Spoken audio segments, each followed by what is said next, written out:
This 4 unit was the first property I bought in 2012, and within 3 years, it was making over 140% a year on my money. If I made that same deal today, I'd be bleeding cash. It's rough out there, and if you want to be a buyer in today's market, you better know your and have a solid game plan for improving the property's cash flow.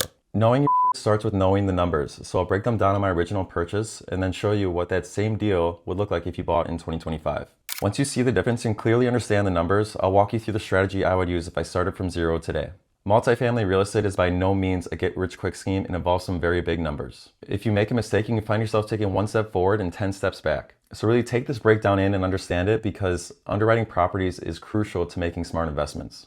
If you're thinking, who is this joker and why should I listen to him? Here's some background for you. I grew a portfolio from 0 to 100 units in 8 years and became a millionaire by age 27. The two biggest reasons I was able to move this fast were market timing and a very smart mentor. I graduated college in 2011 and immediately started saving to buy my first property. Lucky for me, 2012 was the rock bottom of that '08 real estate crash, and unfortunately you guys are at the other end of that spectrum. But I'm going to do what I can to apply my knowledge to today to give you guys actionable advice that you can use. As for my very smart mentor, he was my boss for 7 years, and this guy was relentless. In college, he took a real estate course, saw his potential, and decided that was all he needed to know. He literally dropped out. Teaming up with his brother, they started buying and fixing up properties. He was a no BS grinder, and by the time I joined him, he had over 250 units. We called him Taz in the office because he was a tornado of productivity. He would literally show up in the office, complete 5 tasks while delegating 20, and then leave to go to the property saying, "Just get it done." Work was no joke. If you've seen The Last Dance, that Michael Jordan documentary, think Steve Kerr and MJ. I did all I could to not slow him down as I was learning, and he did all he could to help me avoid mistakes and make the most of my 55K salary. Our Office of 5 grinded with him for 7 years to grow and manage his portfolio from 250 units to 424 units. I'm sharing this quick background with you to illustrate a point that most gurus don't say when they're selling their promise to get rich quick. Real estate is not an easy path. It takes a lot of hard work and patience to earn your financial freedom. I was very fortunate to have him as a mentor, and though I can't help you with market timing, I can now serve as a mentor to you. That's it about me. Let's get into it. To understand the gist of real estate investing, you first need to understand cap rates and interest rates. Here's the first property I ever bought that we'll use as an example. You can see in this listing that it was a 4-family listed for $329,000, but in 2012, the real estate confidence was at a major low, so we were able to talk the seller down to $265,000. At the time I bought the property, the typical cap rate was about 7%. The price drop that I got put this property at a 7.5 cap rate. So what's a cap rate? A cap rate is the return that you can expect on the purchase price of a property. So basically, it's the return on investment for a property that doesn't have a loan. For this property, the calculation would be $265,000 times 0.075, which is at 7.5%, which equals $19,875. Real quick, if we plug in their initial list price for $329,000 with the same operating income, it shows that they were trying to sell the property at a 6% cap. That's $329,000 times 0.06, which equals $19,875. Either way, I was expected to make $19,875 a year under normal operating conditions, which is about $1,650 a month. However, this doesn't include renovating units, major repairs, and most importantly, it does not include loan payments. That's where interest rates come in. This was my first home, so I got an FHA loan with 3.5% down payment. My down payment at closing was around $9,000. There was a lot of benefits to having this type of loan back then, but today I would not touch it. I'll show you why in a bit. For those of you who don't plan on living in the property, I'll also give a comparison using a normal 25% down investment loan. As an FHA buyer, my loan amount was $258,000 with a 4% interest rate. I put down 3.5%, but closing costs were added back to that balance as well, so it's a little higher. So we have a $265,000 building with a 7% cap rate and a $258,000 loan with 4% interest rate. My yearly payments to principal and interest were $14,796. Monthly was $1,233. $856 went to interest and $377 to paying down the loan. To get such a low down payment, I also had to pay MIP, which is mortgage insurance premium, of $243 a month. This means that my monthly payments were $1,476, which is $17,700 per year. So on paper, my expected monthly income was $1,650 a month, and payments each month were $1,470. Bring those to this cash flow line, and we get an expected cash flow of about $200 a month. Cash flow is just the money in your pocket. To get my true net income, you add back that $377 I was paying down on the loan each month, because that's a benefit to me too, right? It's not cash in hand, but it's in the form of equity. So my real return was $577 a month. But I also lived in one of the units, so we have to factor that in. So I missed out on $625 a month from not renting the 4th unit. This made my real cash flow negative. I was paying $425 out of pocket each month to live there. It's not bad, but you see how I was by no means rolling in the cash even though I had a 4% interest rate and a 7.5% cap rate. Once I moved out, things started to look a lot better. So let's back out these changes because I did rent the unit when I moved out. I also increased the revenue because I renovated that unit and increased some of the other rents of the other units. So at that point I was making $21K and cash flowing about $400 per month. After that, I focused on getting rid of my $243 MIP payments. Back then you could have them removed once you paid down the loan to 80% of what your purchase price was. So each month I paid extra on my payments to get to 80% and my MIP was removed a few years later. At that point, my cash flow was up to about $700 a month. Adding my principal payments and my net income was around $1,100 a month. It took a while to get to this point and I had to keep hoarding my cash and making those extra payments each month, but it felt great to get there. I know this is getting to be a lot of numbers right now, but I just have one more thing to show you that I think you'll find interesting. FHA loans do add more numbers to all these calculations, so the next one will be a little bit easier. Okay, so remember how cap rate is your rate of return on investment without a loan? Well, let me show you how to calculate your real rate of return when you buy a property with a loan. Basically, we'll consider my down payment, my initial investment. That was only $9,000 thanks to only paying 3.5% down. Once I moved out, rented my units, and got rid of the MIP, I was making that $1,100 a month. Multiply that by 12 and you get $13,200 a year. So if we take my return of $13,000 and divide it by my initial $9,000 investment, we see that in about 3 years, I was making a return of 146% per year on that initial investment. Now this is dumbed down a little bit, but you see how having a loan on a property gives you a better return on your money, even though you make less overall when you have the loan payments versus paying all cash for a property. So as the cap rate says, buying a property all cash would give you that 7.5% return. Getting a loan allowed me to hand over 97% less cash when I bought the property. Making payments on that loan reduced my cash flow by 60%. So with this difference, I'm putting more money in my pocket per dollar I initially invested, if that makes sense. I know this is a lot of numbers, so I hope my drawings helped you understand this a little bit better as we went along. Take another look through if you didn't quite grasp it. And if you have any questions, leave a comment and I'll be sure to answer them below.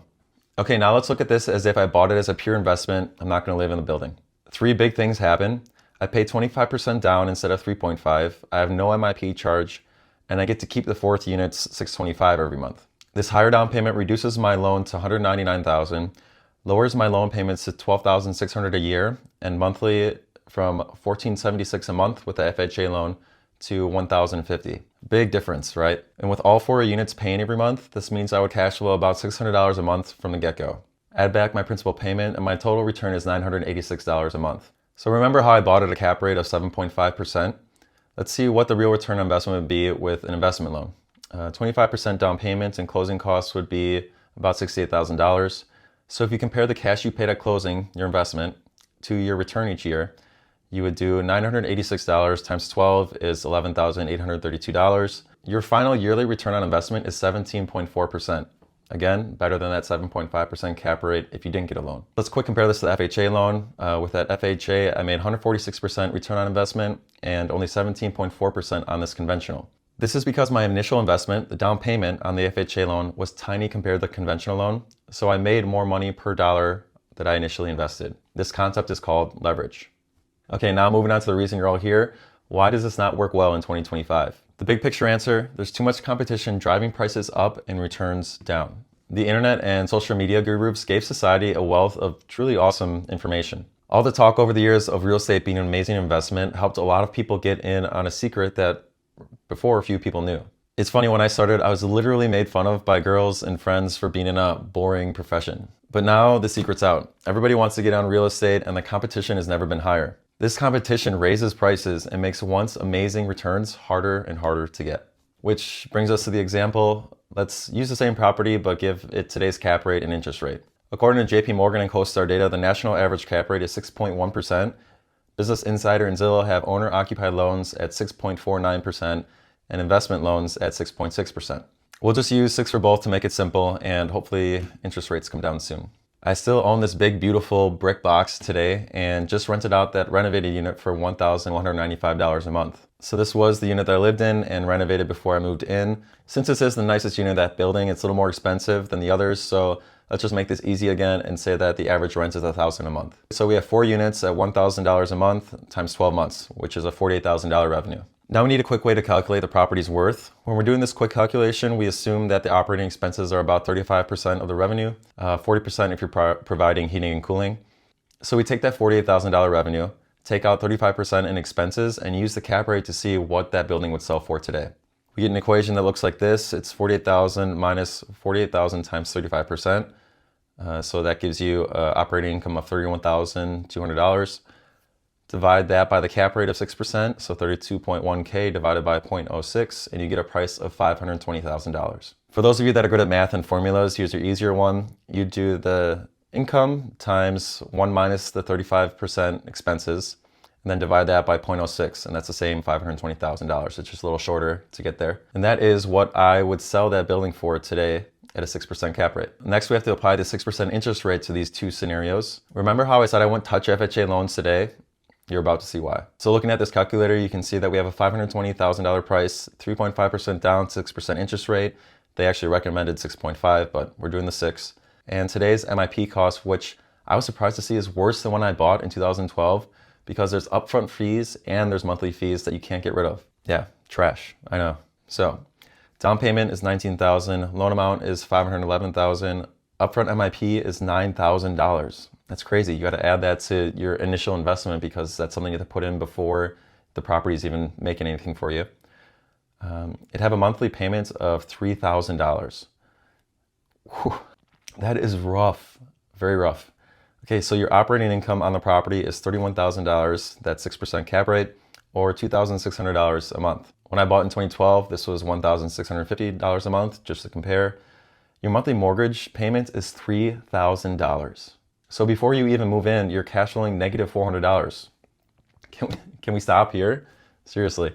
So take out the $1,000 in rent from the unit you live in, and you're paying $1,400 out of pocket each month to live there. You can see why just sticking to paying rent and doing everything you can to save up right now is the better option. We are able to add a little bit back in here because you're paying $500 down each month on your principal on your loan. So that goes to your equity.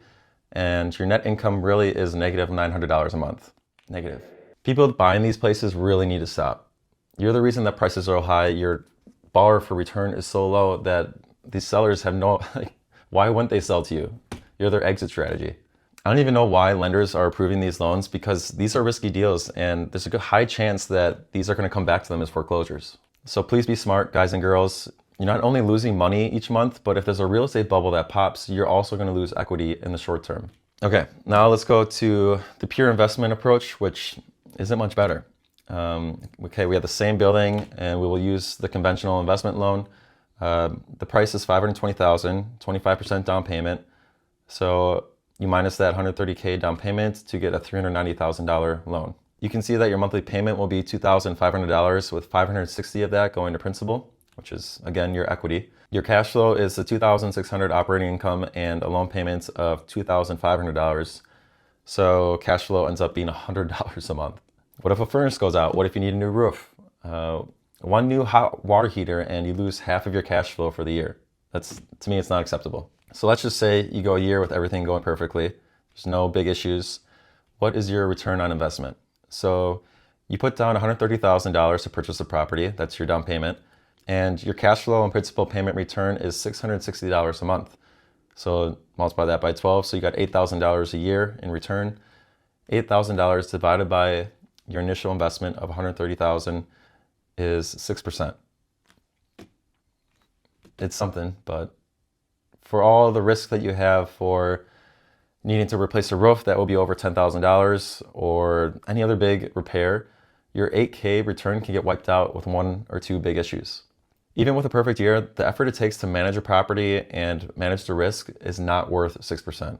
I'm telling you. So this makes me feel good looking back. I knew I had a good thing going, but I couldn't imagine it getting this crazy. That said, don't let these numbers scare you off. There is opportunity out there. It's not dead. It just needs to be more strategic.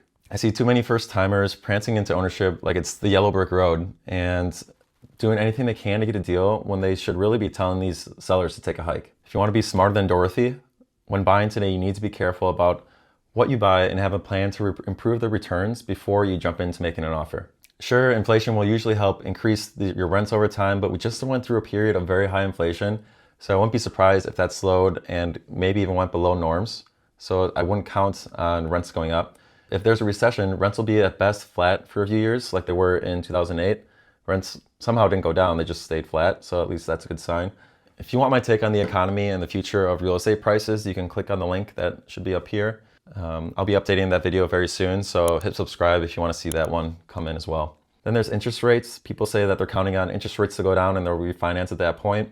We already lowered the rate by 0.5% when I did these numbers for you, so keep that in mind. If you look back in history, you see that today's 6.5% rate is very normal over the long run. If they go down in any meaningful way, it could be due to a recession. This video is getting a little long, so I'm going to share the strategy and insights on how I would start over in 2025 in another video. I've already posted it, so I'll put it on screen in a second for you to click on. First, if this breakdown made you a smarter investor, please subscribe. It helps me out and helps me keep creating content. I've got a lot more no BS knowledge for you, so be worth sticking around. If you feel like real estate investing is just in your veins and you want to join a community of like-minded investors, I started a school community that you can join completely for free. In it, there will be a course with my detailed roadmap of how I went from 0 to 100 units, so you can see exactly how I did it. The main point of it is to create a community of investors that share tactics, progress, real-world stories, and help evaluate each other's investment opportunities. If you want to get in the game with like-minded people, now is the best time to join because it's free for life. Yeah, there's no charges. Once it gets rolling, there will be a monthly fee. Whatever price you get in at, you'll be stuck with. So get in early. The link's in the description below. And I'll see you in part 2 of this, which should be on the screen right now. Thank you.